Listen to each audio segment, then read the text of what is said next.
All right, Diamond, it is time to get in the dirtiest mix of all, and I'm talking about the Charge this week. The Charge heard around the basketball league, and why are we wearing street clothes? I'll tell you, Diamond.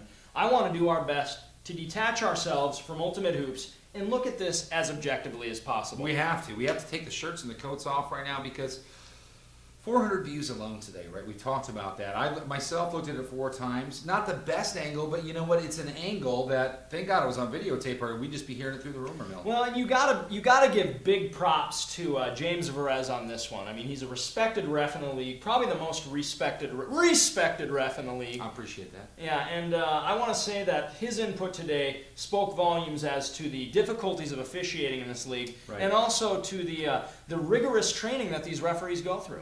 Yeah, it's not like they're out there just making calls for the fun of it. Now, let's really get into the fundamentals of this play. Okay, seconds left on the clock.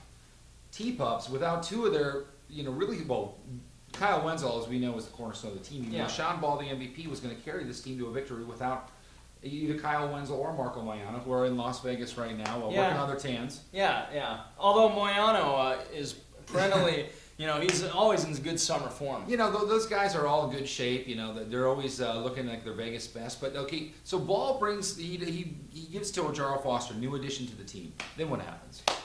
Well, what I like about the play, first of all, from the offensive standpoint, is Ball knew he had to assert himself in the absence of Wenzel. It was his game to win or lose. Mm-hmm. He took the bull by the horns and made a bold play. And truly a call that could have gone either way. And Jensen got in position. Okay, and I know that's your view, but let's talk about this. Okay, Sean Ball, MVP, one of the leading turnover candidates in the league. Okay, so he's got the stats on the positive side, but he also is a leading candidate for turnovers. He's not afraid to bring it to the basket. So the thing with our league, right, it's not the NBA. So when you're playing in Ultimate Hoops, there's not the circle. So there's no dividing line that says when you're in or out, you can stand your ground. The video doesn't show that because guess what? There's no line, so it's not applicable. And I couldn't agree more. But speaking to your point about Ball...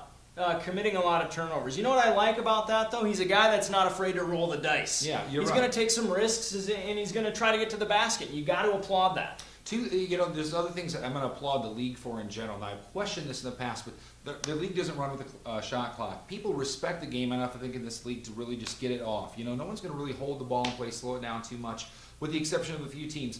And also, in respect to that, back to the call that there's no foul, there's no line to determine when and where you can establish yourself for that. But I think it was a good judgment call by the ref because that's a tough call to make. And I know these refs don't necessarily surf the network, but if they did, I think they'd be surprised to see the amount of feedback that people are giving. Well, the poll was going through the roof today. You saw the results. A lot of people in favor of the call. I don't know if it's the product of the Timber Puppies having a target on their back or they want to see him fail, but all I can say is this. It adds great parity to the league. The Spurs come out. Walrack made a bunch of bold predictions. And maybe the game didn't have as much drama as it would have had Dan Johnson been there, had the other Timber Puppies been there. But nonetheless, it's caused a lot of commotion. It has, but let's get to the bottom of this real quick here. Regardless of the call, the Spurs are now the team to beat. They are the #1 team, I would have to say, because they beat the #1 team. Now that's TBD because the rankings haven't come out yet. They'll be out soon. But Spurs, for the first time, let's talk about a franchise that's turned around real quick.